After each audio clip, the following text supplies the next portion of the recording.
Dari Lembaga Pemasyarakatan Kelas 1 Makassar, Riki Hampagawak sampaikan duka cita mendalam atas kepergian ex-Gubernur Papua Lukas NMB.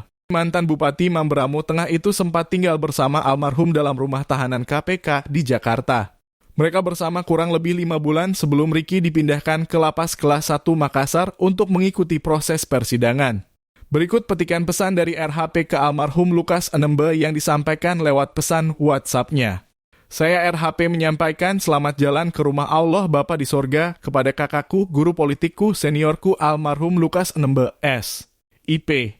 MH. Setelah mendengar berita kepergianmu untuk selama-lamanya pada hari Selasa 26 Desember 2023 jam 12.25 waktu Indonesia Tengah, adik sangat terkejut dan menangis karena terkenang dan teringat kembali pesan-pesan terakhir yang kakak sampaikan saat adik berpamitan di Rutan Merah Putih KPK Jakarta untuk berangkat ke Makassar pada Selasa, 1 Agustus 2023.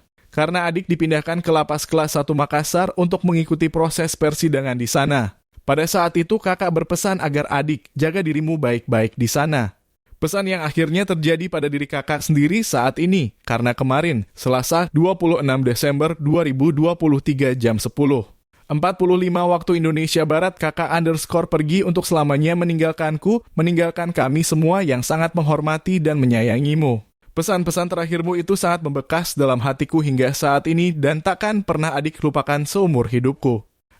Saat ini adik hanya bisa berdoa dan berserah kepada Tuhan Yesus Kristus pemilik kehidupan manusia atas semuanya yang telah terjadi ini. Dari lubuk hatiku yang terdalam, adik mohon maaf kepada kakak apabila selama 5 bulan kita hidup bersama-sama dalam kamar rumah tahanan Merah Putih KPK Jakarta. Terkadang adik tidak sopan dan marah kepada kakak pada saat-saat adik memandikan kakak.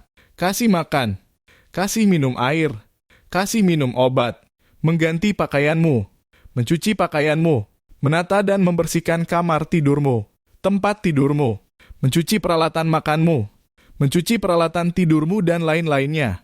Semua yang adik lakukan kepada kakak pada saat itu hanya karena satu alasan saja, yaitu karena adik sayang kakak. Terima kasih banyak kakak pemimpin besar orang Papua dan tanah Papua atas semua hasil karya besar dan bersejarah yang telah kakak lakukan di atas tanah Papua. Pada saatnya nanti ketika adik keluar dari jeruji besi yang sedang menjeratku saat ini, adik bersama semua anak negeri Papua sebagai generasi penerusmu akan mengenang semua jasa dan pengabdianmu, dan akan melanjutkan semua visi, misi, harapan dan cita-citamu. Selamat beristirahat dengan tenang dan damai kakakku tercinta. Makassar, 27 Desember 2023, RHP.